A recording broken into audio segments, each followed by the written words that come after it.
You are listening to the Hostage to the Devil podcast. Some listeners may find this content disturbing. Merry Christmas, my friend. Merry Christmas, mate. A returning champion, Robert Marro, to the podcast. Last time I saw you, mate, last time we recorded, you looked like a James Bond villain with your eye patch on. Yeah, well, the thing is, I really don't wear the eye patch anymore because the vision in this eye has degraded to the point where it's not really necessary. Okay. It's just a side effect of the glaucoma.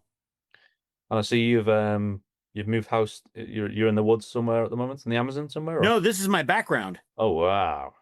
I just bought this off Etsy for like 39 cents. Love it, mate. Love it. Well, let's get cracking. So, and the joy of Zoom is I've just realized I've got a hole in my jumper. Which one? There it is. There we go. There you go. The power of Zoom. At the moment, it's just been absolutely crazy for me, personal, professional life. But we will start getting more episodes out the door in the new year. So, but yeah, so hence why I wanted to get one in before Christmas, and this one was an important one because we sort of leaned on it about a year ago when you were last on the show talking about this new book about Malachi Martin. First of all, Right. Can you give me the updates on that book and the origin story of actually writing that book? The origin story started, I would say back in, was it 2013, 2014 when we first met? Yeah, so I came to your office in 2013. Yes. And that's when you first got me on camera, basically in New York City. And then, in fact, that was the afternoon I got into the car accident. Yeah, correct. Okay. But as we went forward with the film and as it came to completion, you guys, did a bang up job. It's still very popular online. A lot of people said to me, Rob, you are one of the last people, if not the last person, to be personally acquainted with Malachi Martin and to know and work with him on a weekly basis for almost 10 years. And that's an experience where you've got kind of like this institutional storehouse in your rather limited brain of, of things about Father Martin that should be preserved and that, other people would want to know about years from now, and they won't have anyone else to turn to. It may sound corny, but I'm literally the last man standing, bud. And that's why that was the genesis behind the book. It's quite interesting because since the release of the film, like overnight, I've become like the sort of people think of me as some sort of like specialist on Father Martin, when actually, I'll be honest with you, it took me 6 years to research the man. And when the film came out, I was still like, he's still wrapped in mystery to me. At no point in my life or my career have I turned around and said I am the expert on Father Martin. I think he would have liked to be wrapped in mystery to forever. Well, let me ask you. I'd like to get you a copy of the book somehow. It costs like several $100 to send it across the Atlantic. Crazy. I don't know if it's available in the UK on Amazon UK, but over here, I've been very blessed. My editor called me up from Post Hill. She called me up like 2 days later, and she said, "Congratulations, the book is a bestseller, and it's already sold out on Amazon and BarnesandNoble.com." And that stunned me because that was within 2 days. Yeah, so there's an obvious appetite for it then. Without a doubt. She said they were doing another run. They had placed that morning an order for another run of 25,000 hardcover editions. Hang on, talk us through the premise of the book then. So what were you trying to what do you want to achieve by writing this book? Well, several things. Number one, I wanted to dispel a couple of the more salacious rumors surrounding Father Martin. Many people said that he had, in fact, the New York Times came right out and said in their obituary, which was in error, grave error, but they came out and said in their obituary that he was living in a inappropriate relationship with a woman, and he was living there. And I just thought to myself, every time over the course of almost 10 years that I went up to see him, I ran into Mrs. Lavanos because you've seen the apartment houses up on that part of Park Avenue, right? They owned an entire floor of one of those apartment houses.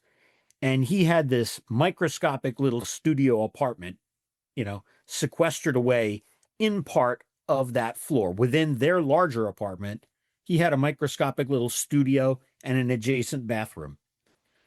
If anything, Mrs. Lavanos was the gatekeeper. And I like to say she kept the wing nuts at arm's length from Malachi, because he had this, out of the kindness of his heart, he had this habit whenever he would go, especially on Art Bell, of giving out his address. And he would give out, and one time he didn't give out his phone number. He gave out the phone number of his agent, Lila Karff. And she gets home and she finds that her answering machine is filled with 57 messages from people looking for Father Martin's help. But, Mrs. Lavanos, she was, if anything, a very steely, determined Greek woman. And her role with Malachi was just to protect him from the general public, because she knew that, given his nature, he would see or try to help everyone who contacted him. She knew that that just wasn't possible. All right. But there was nothing inappropriate. If anything, she was his landlady. I think, and I saw that. I think Malachi Martin was a lot of things to many people. You had your unique relationship with Malachi, Father Martin. Other people had their own unique relationships. What I've found since the release of the film is like that there's lots of people that want to attack his character, and when you get more, sort of investigate more into why they're saying the words that they're saying, they never actually had met the man, but they've got such a fierce opinion of what his character was. Why do you think there was such an attack on the man especially when he died? I think the easiest way to put it is they hate the message that he stood for. And since in many ways you can't attack the message, because otherwise you're attacking very traditional Roman Catholic Christianity. Since you can't attack that, because if you are, you're attacking Jesus Christ. Instead of attacking that, you attack the messenger. You remember the old phrase, shoot the messenger. Yeah. That's exactly what it comes down to. That's where the hatred lies. If you cannot attack the message, attack the messenger. Talk me through the actual practicalities of writing this book then. So, I mean, where'd you start with something like this? Bit like myself, when I started researching the man, I was so overwhelmed by the stories, the incidents that happened in his life, the people that he'd met. It was so hard for me to condense that into a 90-minute, even just a documentary. And again, like I said before, I still have so many questions about the man himself. Where do you start with the book on Malachi Martin? No, I think you hit the nail on the head. For me, the most difficult part of writing the book was gathering everything that I had known and remembered about the man and trying to put it in some sort of, I guess, logical sequence. And I ended up thinking, well, how did I first ever encounter him? And it was when I was in a junior in high school, and I had to go out and do a book report on a religion book. And it could be any topic as long as it touched on religion. So I went to a little bookstore in my hometown of Westfield, New Jersey, and it was a little hole in the wall. And in the religion section that was maybe 13 books long, there was this book, Hostage to the Devil by Malachi Martin. And at the time, the front page read, the true story of the possession and exorcism of 5 living Americans. And to a 16-year-old kid, that's like catnip to a cat, right? So, of course, I get that. And I became absolutely fascinated. I mean, I don't know if you have them over in the UK, but back then we used to have, these 50 cent comic books that were put out by DC or Marvel called Vault of Terror or Crypt of Horror. Yep. I was raised on that stuff. So, that's why I immediately gravitated towards that book. But then after I read the book and I read just how deeply critical or deeply important the topic of demonic possession was, that it wasn't something that Malachi would often say, and you've probably heard him say this phrase too, Frankenstein Dracula stuff, that it was something much more lethal, because of the stakes involved, you know, because I think you put this in the movie where I think Art Bell asked him, what is the end point of demonic possession? And Malachi himself said, uh, the end point of demonic possession is to destroy the soul and its will to resist so much that it must end up in hell. And I just thought the book itself was absolutely fascinating because, in many ways, it was a complete contradiction to the popular Hollywood culture at the time of what demonic possession was.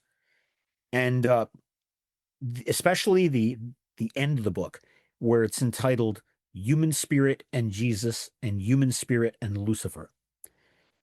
I found that absolutely opened my eyes to a whole view, a transcendent view, if you will, of the Catholic religion, and where it stood as far as what it meant to be a Christian.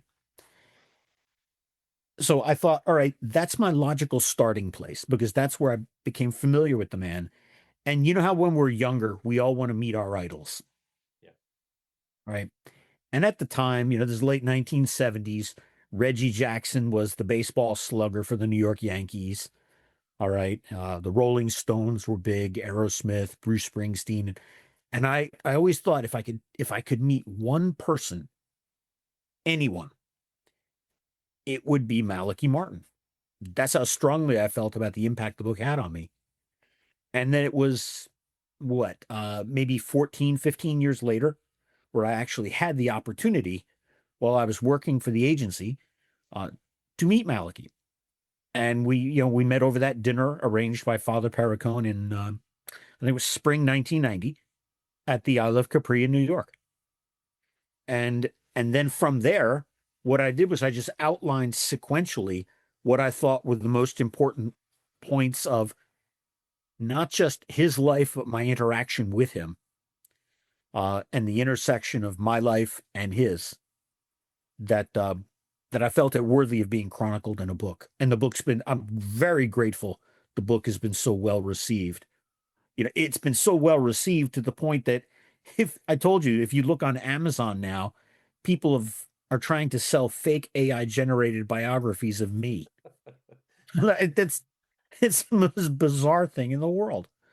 So, but that's in a nutshell. That's when you know you've made it, mate. People are making AI deep fake biographical accounts of you. You see, and I always thought you've made it when you start seeing some money trickle into your bank account. Yeah, which gets but the tax man gets most of that. So exactly. But that, in a nutshell, that's how I had to approach it. I had to approach it sequentially, and put down everything. And I didn't start writing until about 9 months after I started that phase. Like you said, you had to research for 6 months, half a year. 6 years. And I took my time. I gave it 9 months. And every time I would have like I don't want to say epiphany, but every time I realized, oh, wait a minute, I forgot to mention this, I'd make sure to slot it into the outline in its appropriate place. No, I was going to say, I just remember it wasn't just my interaction with him, but it was also things he had told me about his life and experiences that he had had in his life, such as a young teenage boy in the Irish Boy Scouts, traveling to the European continent in circa 1933-34 with his scout troop to meet Adolf Hitler and Benito Mussolini. That's crazy, but I thought that was significant and worthy of mentioning in the book. Because you want to talk about someone who was in certain ways an eyewitness to history. I think you could make a case that Malachi was that. Yeah, I think for me the moments I stopped being like a journalist about the whole story, telling the story, and the issue with me is trying to prove a lot of facts or incidents from his life. The moment I stopped like becoming a journalist and became more of a filmmaker, storyteller, was when the film started to take more shape. There was a lot of stuff that I could prove, and there's a lot of stuff that I couldn't prove, and I just had to sort of walk away from the stuff that I couldn't prove and just tell a story about the man. And that really, for me, shines through with the people that he actually met. So it was so important for me to meet primary sources, people who he had been in contact with and had sort of friendships and relationships with. So that was once I moved away from trying to prove all these facts or all these incidents from his life, is the moment where the story really took shape, and I just told her. It became a story more about the man rather than anything else. And Right. I think when you speak to a lot of his friends, it's pretty obvious that he had a huge impact, positive impact on their lives, just from a spiritual and also from a even a mental health point of view as well. So it's, yeah, and don't get me wrong, there was a lot of critics out there, but there was only one who actually wanted to come on record, and we all know who that was. But and obviously, and then I was slammed for giving this man an opportunity to tell the world before he died what he thought of the man. But again, that's just a subjective experience, a very, very personal, very, I still couldn't prove if that happened or not. But again, it goes back to the character assassination, where people are obsessed with online about trying to destroy this Father Martin's character and trying to really sort of, put questions over his legacy, etc. But you nailed it on the head before about it's the message they were triggered by the most, and then they steered that behavior and that reaction towards the man himself. So you can easily destroy a man's character, especially when he's died. Especially when he's not around to fight back. No, exactly. Yeah. So give me some in the 10 years of knowing Father Martin, what was the first moment where you realized this man is extremely special? Probably the first time I met him at the Isle of Capri. I mean, I had the good fortune of, sitting right next to him at the table. I don't want to say that I monopolized the conversation, but, we did have a very good discussion that night. And the more he spoke about events in the church that tended to confirm things that I had suspected but not concretely known, the more he spoke to that, the more it just confirmed to me that he was the real deal, as they say. And afterwards I asked Father Perricone, I'd like to send him a thank you note because he footed the dinner bill for like 8 people at an upper end Italian restaurant in New York City. That probably came to like $500. And he footed the dinner bill, and he wouldn't accept any money from anybody. I sent him a thank you note, and I said, I'd like to reciprocate by inviting you to be my guest at dinner at a restaurant down in Lower Manhattan, down in Little Italy. And about a week and a half later, he left a voicemail on my machine, and he said he'd be happy to have dinner with me. And once again, that was a 3-hour dinner. And the friendship just developed organically from there. It was just very easy. There was, no sense that, I was in touch with this, great celebrity or, whatever you want to call him, great author, celebrity, political commentator on, William F. Buckley's Firing Line show. He was just called me Malachi. And a very easy, organic friendship developed from there. Let's eradicate a lot of misconceptions while I've got you, Robert. Let's talk Go about for it. Where do you think he got his money from if he was not part of the church anymore? He got his money from royalties from his books, because so many of them were bestsellers. In fact, most of his money, because the Lavanos family let him live rent-free in that little apartment, and he was there for years. So most of his money he used to fund the support and expenses of elderly retired priests who were in nursing homes, or certain priests who had been, as he would say, kicked to the curb by their bishop because they wouldn't get with the Vatican II program. And he told me, I believe he mentioned 85% of all the money he had went to that.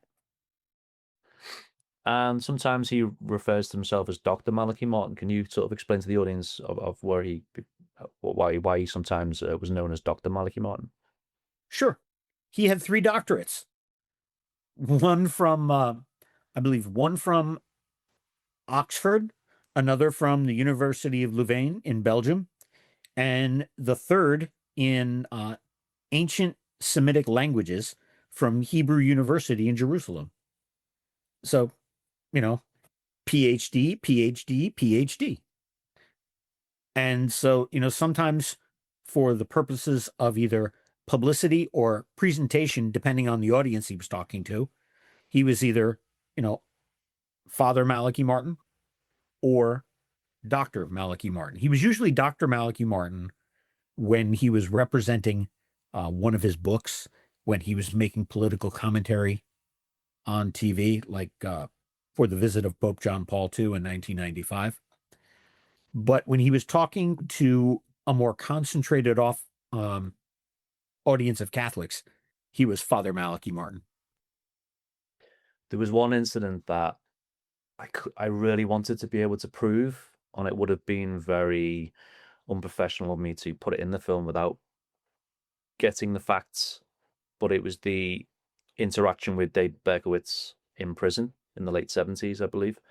Yes. Can you shed any light on that story with regards to the unfortunate thing was the prison, the original prison he went to see Berkowitz in, burned down with all the paperwork and all the, obviously, the signing in papers, etc. So there was no way I could prove to the audience that Father Martin was present at that prison at that particular time, seeing that certain individual.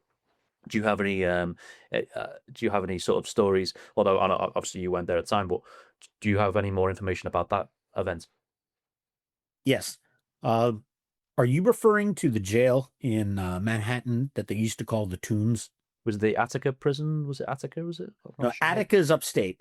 Upstate. Well, it was whatever the one that burned down, the original one, where he went to. He was summoned by David Berkowitz, I believe, because they wanted an official sort of statement that he was perfectly possessed. But so that was one incredible story which I just could not prove. I would have loved to have proven that he was there. Right. I just couldn't put it in the film. Well, although we did consciously make an effort to try and have it in the film, but it just wasn't. There wasn't enough proof for me to put it in the end. Right. No, he met with David Berkowitz. I believe he met with him on 2 occasions. And David Berkowitz wanted Malachi Martin, especially after the success of the book Hostage to the Devil. He wanted Malachi to write his biography, tell his story. Malachi refused. And Malachi told me that it probably would have taken 2 or 3 more multi-hour discussions with David Berkowitz. But from what he took away from his 2 meetings with him, he said that he was probably as good an example as any he had come across of the phenomena of what he had called perfect possession. And he told me that perfect possession was surrender of the will to Lucifer to the point that he said that the will was almost transferred to what Malachi called Lucifer's secure turf. You know, the old saying, you never challenge evil on its own home turf. Well, he said that's what talking to David Berkowitz was like, that there was almost this understanding between them that David Berkowitz was over here and he was in a place that his will could not be touched. And I remember Malachi had told me that when people are perfectly possessed, and it's not a common phenomenon. You know from the movie that possession is not a common phenomenon. So if possession is, out of all the claims of demonic possession, if it represents that much of this many claims, and you have that much, then on that spectrum of authentic possession claims, you narrow it down to a much smaller possession of, sample of those people who are perfectly possessed. And when you're perfectly possessed, you can be a practicing churchgoer on Sundays. You can say the rosary along with everyone else. You can take communion. You can bless yourself with holy water. You can, to all outwards appearances, live a very Christian life. And you are not, that part of you that has been surrendered to darkness is not touched. It feels no ill effects. It's not like in the old horror movies where, they would put a cross up to a vampire and he'd run away screaming. It's not like that. Perfect possession imbues the person with the ability to practice the outward trappings, the visual trappings of Christianity, while still maintaining being in the secure grip of darkness. And he said David Berkowitz was. Let's talk about his death, because you were Yes. pretty much very much there, not during the incident, but again, a lot of misconceptions surrounding Father Martin's death with regards to falling off a stool, was he assassinated, etc., etc. As you can imagine, a lot of the conspiracy theories, etc. So let's, obviously, again, this is just your subjective biased opinion, but you talk us through the Father Martin's death. Sure. Malachi and I, we had birthdays that were in very close proximity to each other within, I believe, 2 days in late July. So instead of, exchanging gifts and that kind of thing, when you're a really good friend like that, you just would much rather just sit down and share a quiet meal in a restaurant. And that's how we celebrated our birthdays together. And we are due to do that, I believe, in late July of 1999. And one day towards the end of July, I got a call from him and his voice was very weak. And he just said, Rob, I've taken a bit of a tumble. And he said something to the effect, I'm paraphrasing, but he said something to the effect of, Old Scratch wasn't terribly happy with what we did when I went up to Connecticut last month. That refers to the possession case of the young girl talked about in the movie. He fell while reaching for a book in his library. He was on a short stool. He said he thought it had been kicked out from underneath him. And when he fell, he hit his head on the corner of a counter, a desk or something. But he suffered a what they call a subdural hematoma, a brain bleed. And he went to one hospital first. I don't remember which one it was. Maybe it was Mount Sinai. He was later transferred to Lenox Hill Hospital in New York City, where he's kept in intensive care. And he was there for 4 or 5 days. He slipped into a coma. And I remember going to see him the Sunday before he died. And he was unconscious. He had God knows how many machines hooked up to him. And I visited with him for about an hour. He never showed any signs of consciousness. And then afterwards, I left because the doctor was coming in to see him. And he passed away a day and a half later. And he died in the hospital. So there's nothing nefarious. He was not assassinated. No men in black came and visited him in the night. Nothing like that. He wasn't shoved down. I've heard stories that he was shoved down a flight of stairs. No, he wasn't. He fell off a piece of furniture. I almost feel apologetic. I'm sorry I can't give, people something much more dramatic, but because, falling off a piece of furniture, a little stool or something inside an apartment sounds kind of mundane when you compare it against some of the more fantastic stories that are out there. And they're all fiction. They're all fiction. Well, let's close with getting back to the memoir that you've written about Father Martin. So, Sure. what can audiences expect to read when they purchase this book, and also what is the title of the book? The title of the book is Malachi Martin in the Shadows of the Vatican. Beautiful. I think one of a couple of the things that people are going to find out about him is that he was very much a proponent of what he called intimacy with the divine. You've often heard people, in fact, it's an evangelical Protestant trope at this point. Do you have a personal relationship with Jesus? Have you accepted Christ as your personal savior? And, Malachi always made the point to me that we have many personal relationships in our lives. You have a personal relationship with your mailman. But he said, when we receive the Lord on Sunday at Mass in communion, and as a believing Catholic, we believe it is Jesus's actual body, blood, soul, and divinity that we're receiving. We are entering into an intimate relationship with Jesus, not just a personal one, but an intimate relationship where we become one with him for that small period of time. I point that out in the book.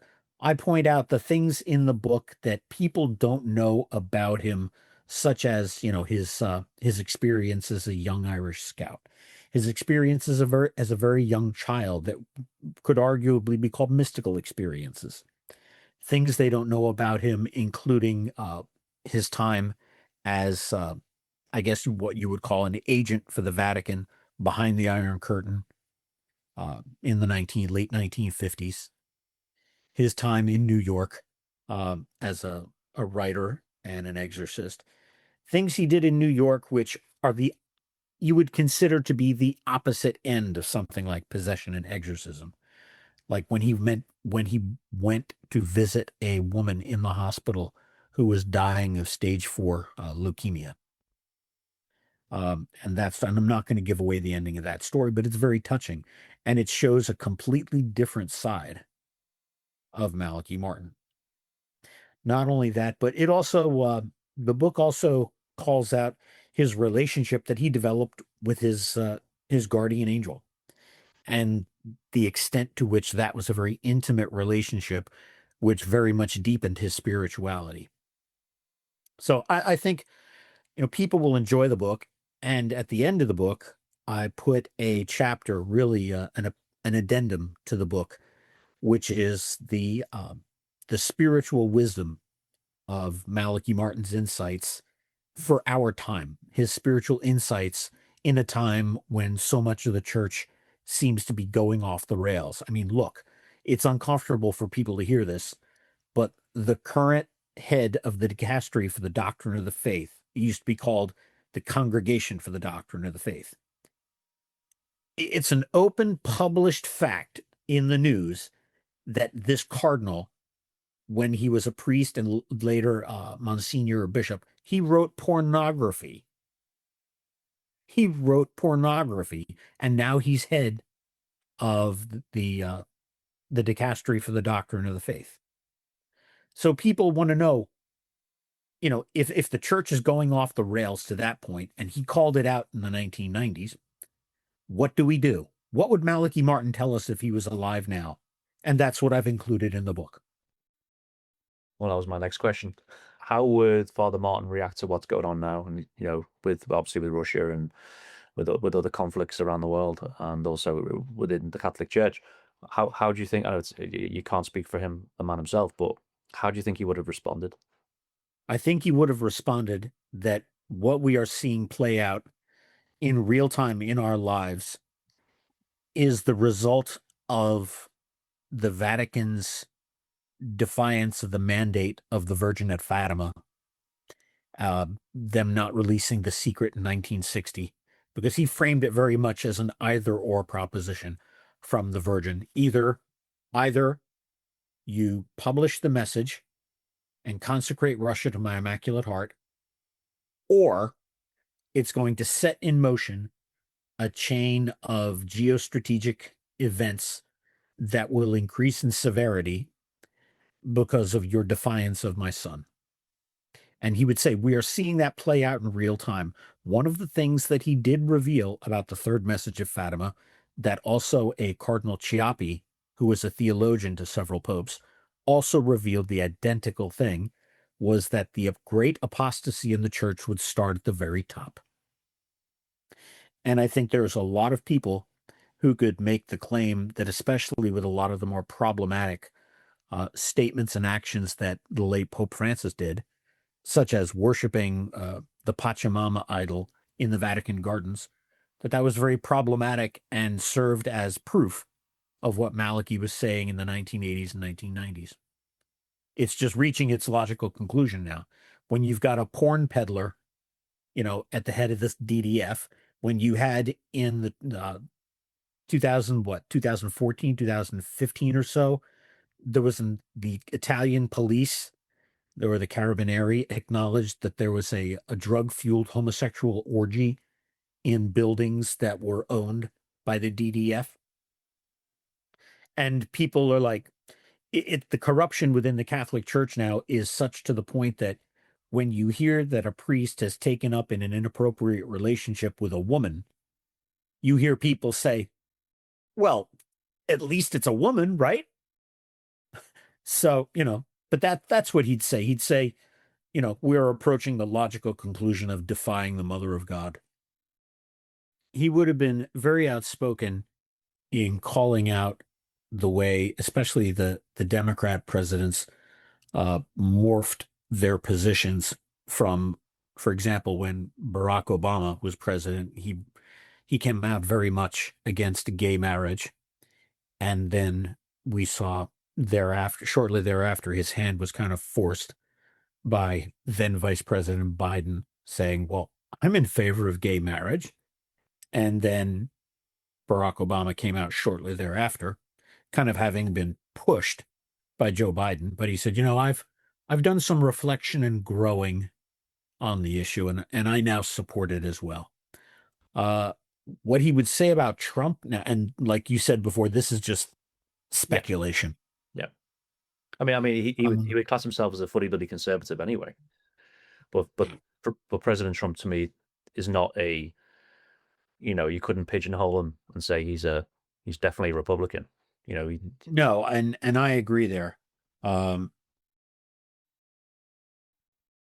agree. I mean, he would say that, President Trump is very good at playing to his base, to his supporters. However, I also think despite the brashness of President Trump's personality, because I think with President Trump, you have to separate his personality from his policies. Because if you can't do that, you will never understand his policies, and you will forever suffer from what people call Trump derangement syndrome. Irrational hatred of the guy just for the sake of it. I mean, people just melt down at the mention of his name. So you have to separate the policies from the man.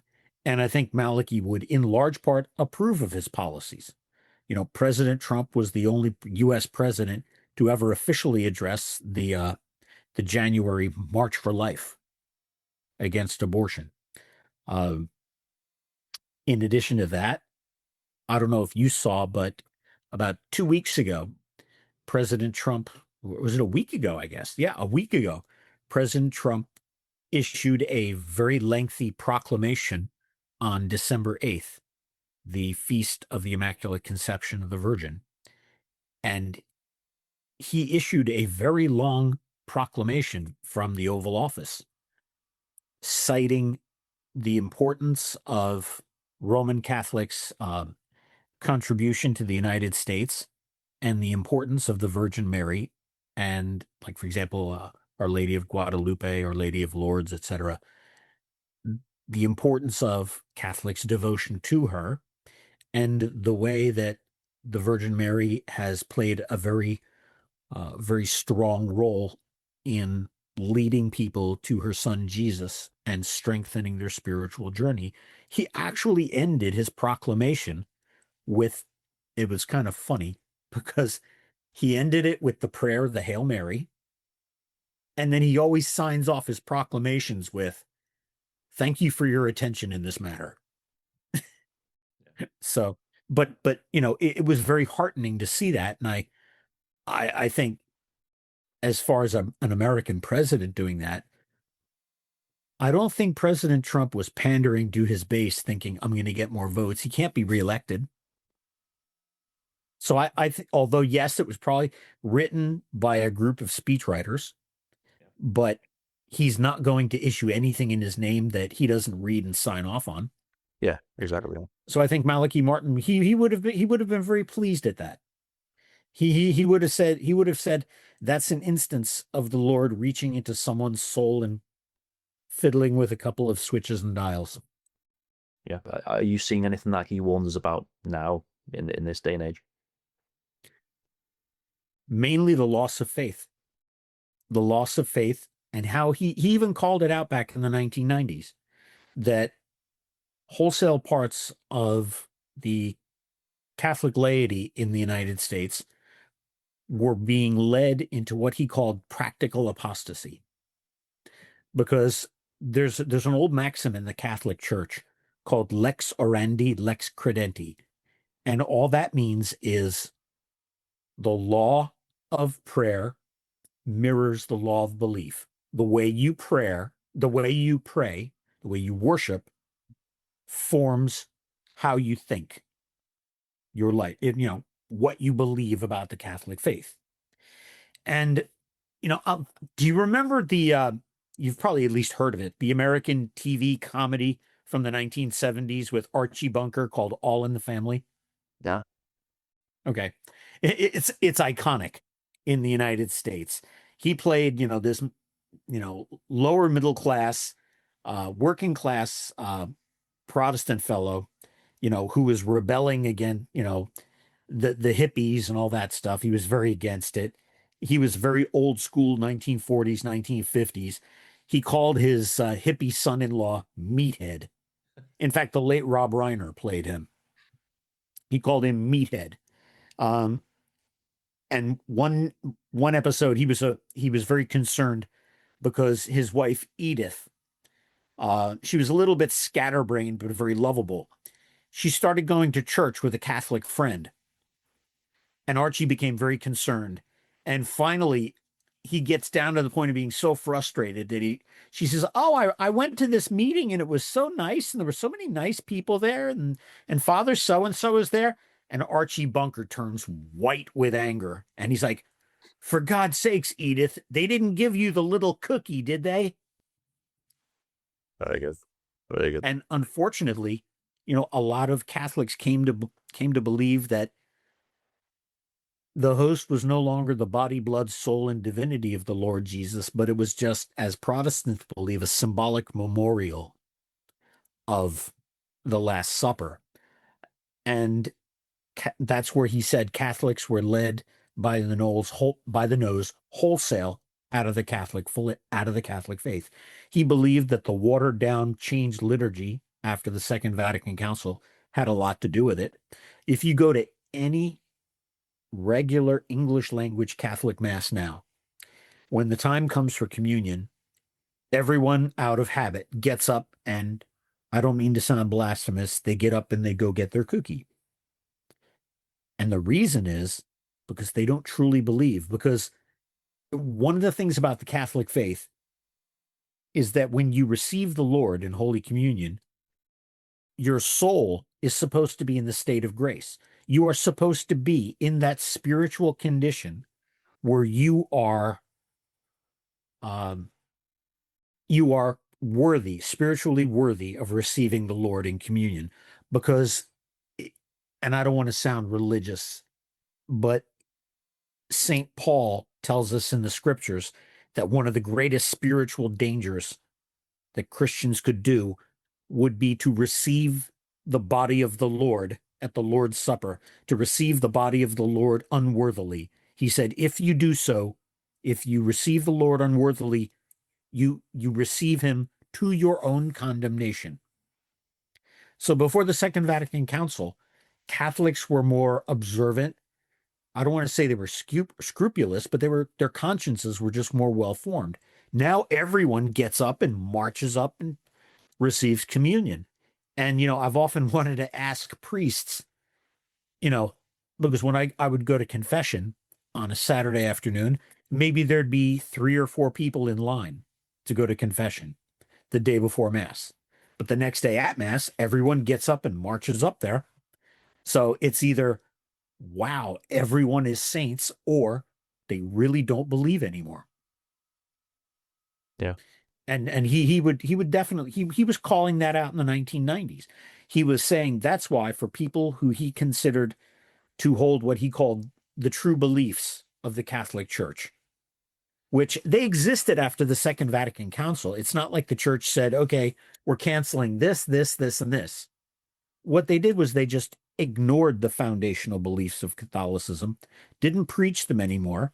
And after a while, people just didn't know about them. They were unaware. And that's why he said that, if for Catholics who still believed, he said they would need to seek out what he called the underground church.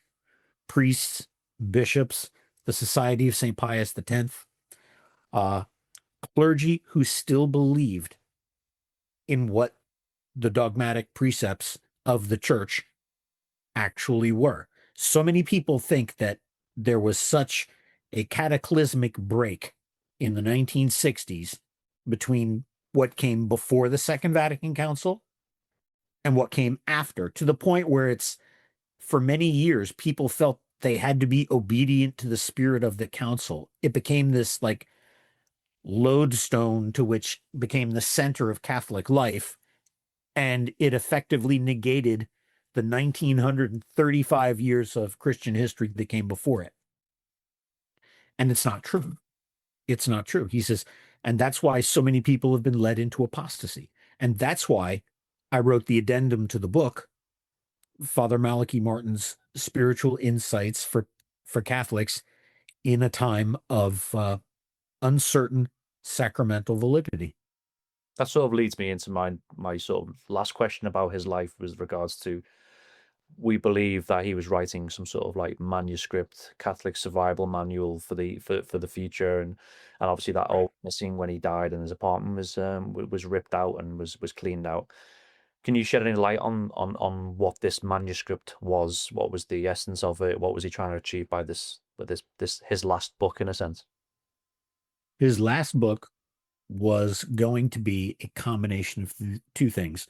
Number one, a factual telling about how, by the turn of the last millennium in the year 2000, because that's when it would have been published, how the Catholic Church had become a creature of the New World Order, how it had in many ways become secularized and attuned to the New World Order. You remember his book, The Keys of This Blood? Yeah. Where the subtitle was the competition between the capitalist West, Mikhail Gorbachev, and Pope John Paul II for control of the New World Order. And that was written in the 1980s. And by 1999, he came to the firm belief that the Catholic Church had lost that battle because it specifically chose to engage those worldly powers, again, on their secure turf, in the secular world, with no reference to transcendent reality that exists beyond death. When you throw that out, you're basically saying, I'm going to bring an empty gun to a gunfight. And even mentioning the words like a new world order would automatically have my video censored on YouTube. So obviously I always believe they're speaking some sort of truth if you're having that sort of reaction to likes of AI and the likes of the well, let's just say this. The Catholic Church, in a way that is YouTube friendly, the Catholic Church lost the competition for the destiny of mankind in the late 20th and early 20th century.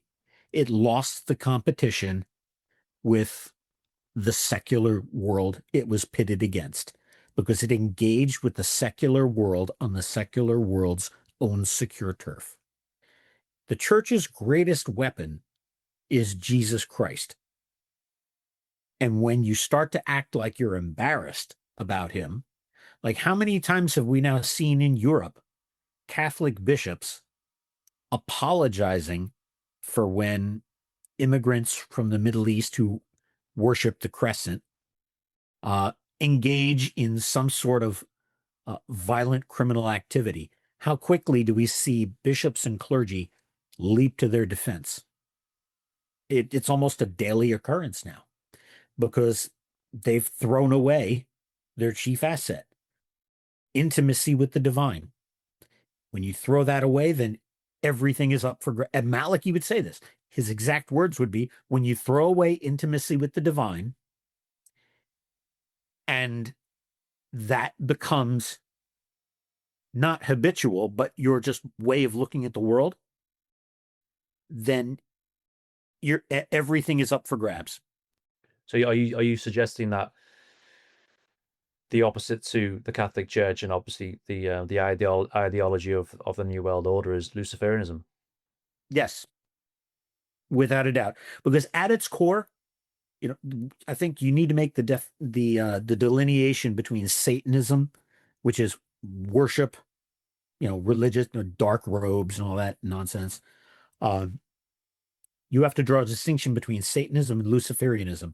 Luciferianism, at its core, teaches that there is nothing beyond what your human senses perceive.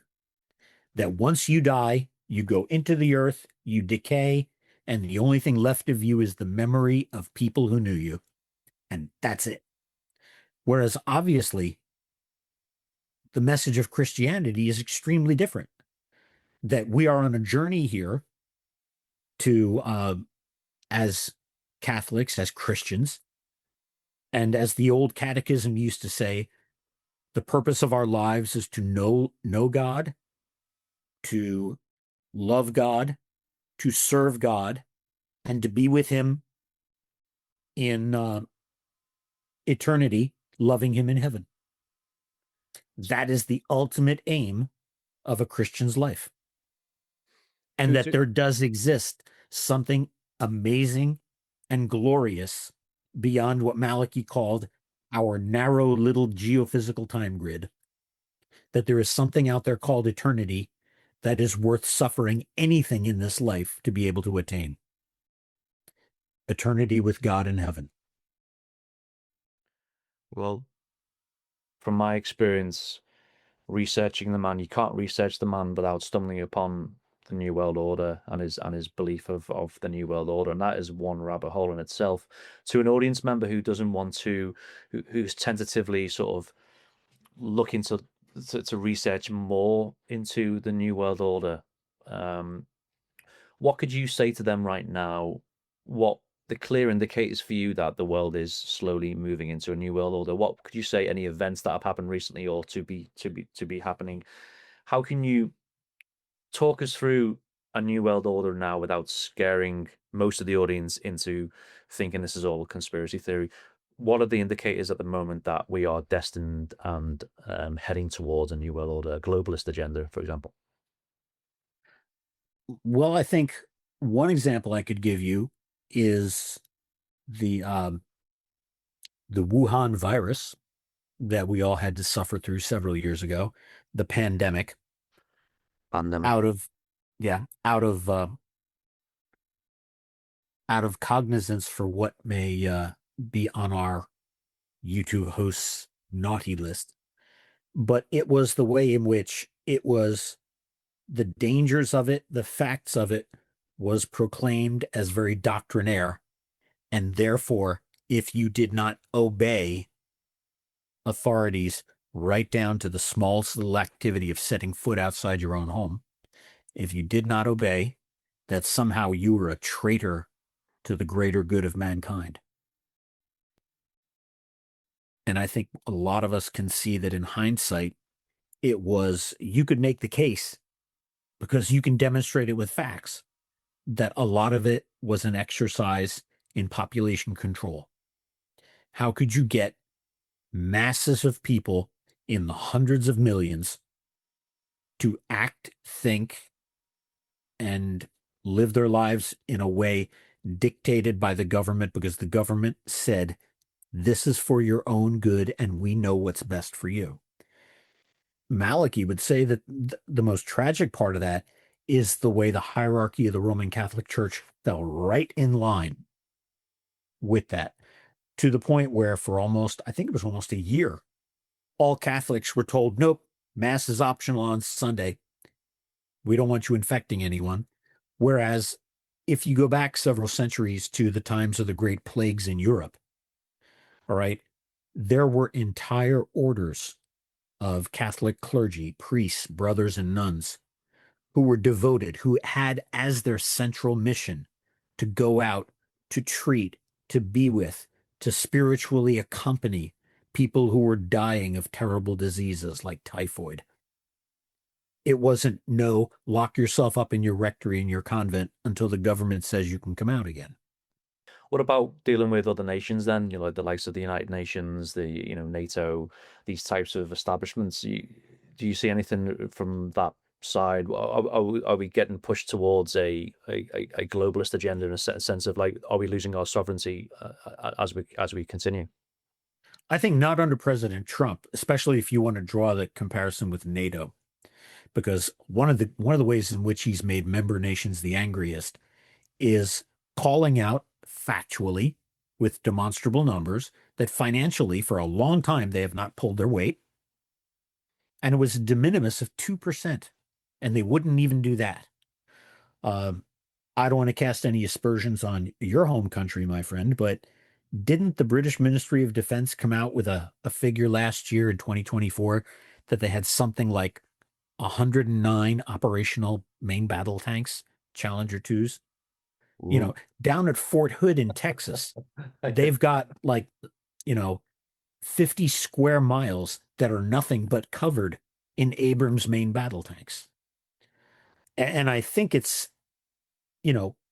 President Trump is very much right in that regard. He's also right in the way that he's looking at, I think he's right. It's my opinion. He's looking, the way he's looking at the war in the Ukraine. It's a meat grinder.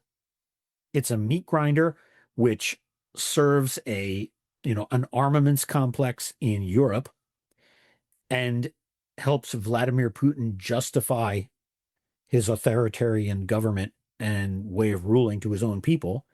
And it almost seems like there are certain powers in the West that are determined to fight Vladimir Putin down to the last Ukrainian. It's very easy to be an armchair general sitting in the West while these young men and young women are being sent off to fight and die in what is essentially a border war. We had assured Russia, after the Soviet Union went away, we had assured Russia that they would not see an encroachment or encirclement of Russia by NATO. And you could say arguably that the West provoked Putin into lashing out in certain ways. And I am not in any way an apologist of Vladimir Putin. All right. I think the things that he has done, the things he has said, the invasions he's undertaken, are very much in the spirit of a mindset of a pre-World War II demagogue in Europe. So, I'm not justifying his invasion of the Ukraine, his occupation of the Crimea. But, you poke the bear and the bear is eventually going to fight back. So how does Russia and Ukraine war at the moment tie in with the New World Order, their agenda? Malachi said that it was actually part and parcel of what was mentioned in the Third Secret of Fatima. And he also, when someone said, well, could you be more specific on how they figure into the Third Secret of Fatima? He said, I would love to, but it would take me too far afield into the area of papal secrecy that I'm not permitted to divulge. They figure into it very much so.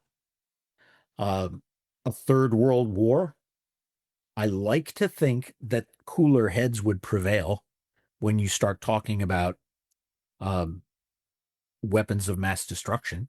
I think it's gravely irresponsible for Russian President Medvedev, not Putin, but President Medvedev or former President Medvedev, to come out and say, if you cross certain red lines, then, the gloves come off and we start launching nuclear weapons. I think that's gravely irresponsible, because I think there's no such thing as a 1 or 2 time isolated detonation of a tactical nuclear weapon.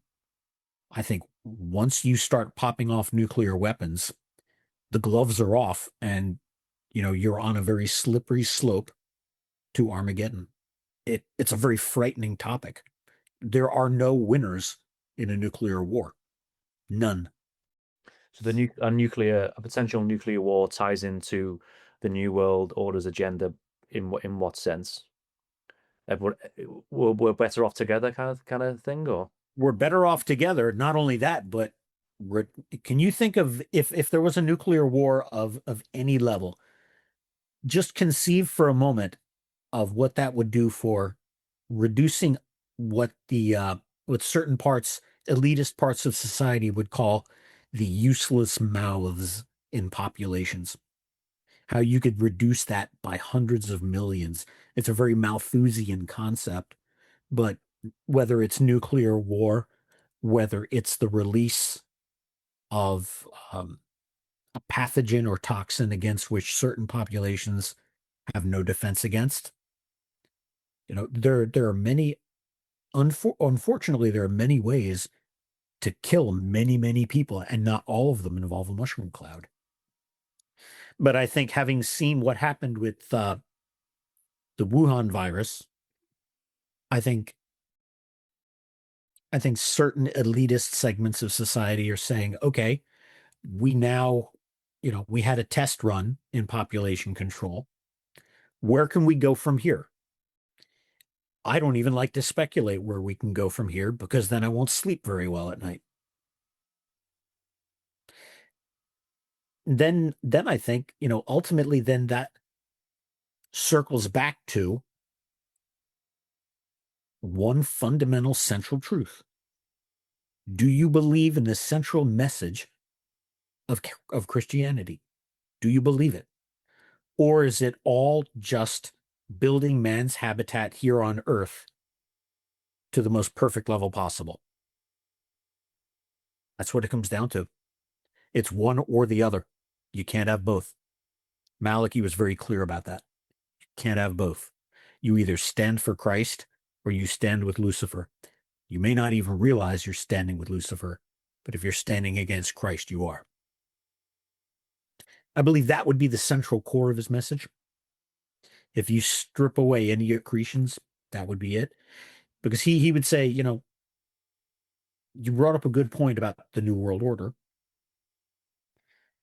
But he would say, and I would recommend, read his book, The Keys of This Blood. It's all in there. It's almost a perfect textbook to what we see going on in the world now. And from the perspective of Catholic Christianity, read Windswept House. Yeah. Because Windswept House is almost, it's his way of, in a factional way, telling a story about how the events and political theories he spoke of in The Keys of This Blood, how they would have played out in the real world. And that's in Windswept House.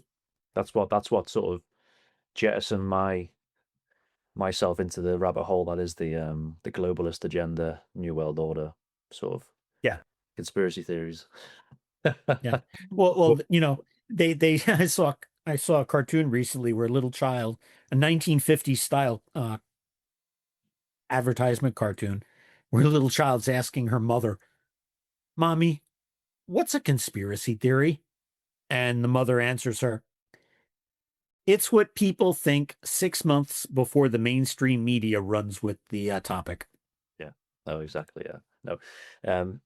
Let's close off here. It's been a fascinating conversation as always, Robert.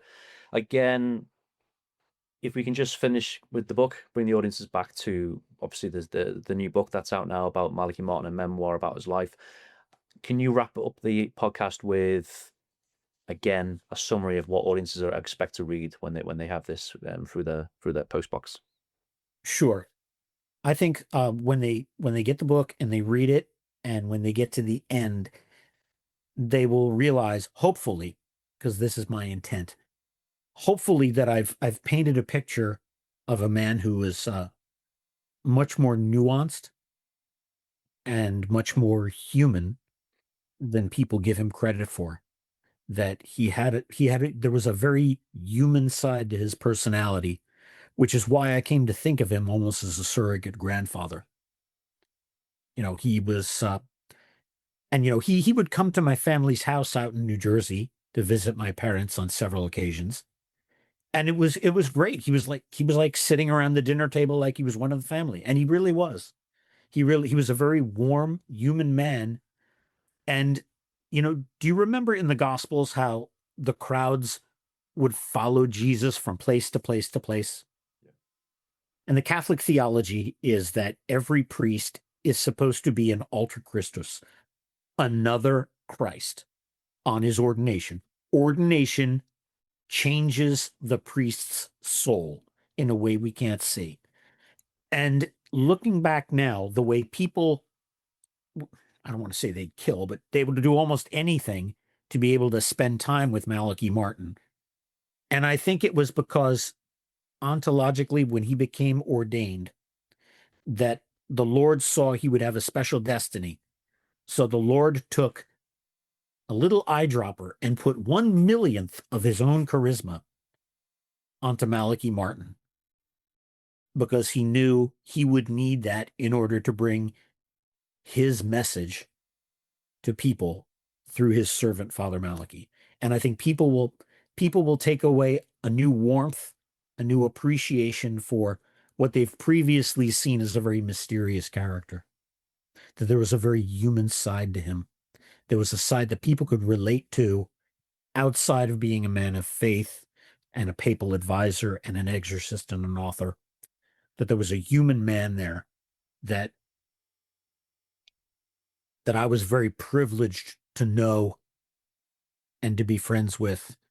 And, like I said in the book, to love as a surrogate grandfather and best friend. And that's what I hope people will take away from that. I really do. It presents a very human portrait. So, name of the book and where people can find it. Sure. The name of the book is Malachi Martin, In the Shadows of the Vatican. People can find it on Amazon. .com. They can find it on BarnesandNoble.com.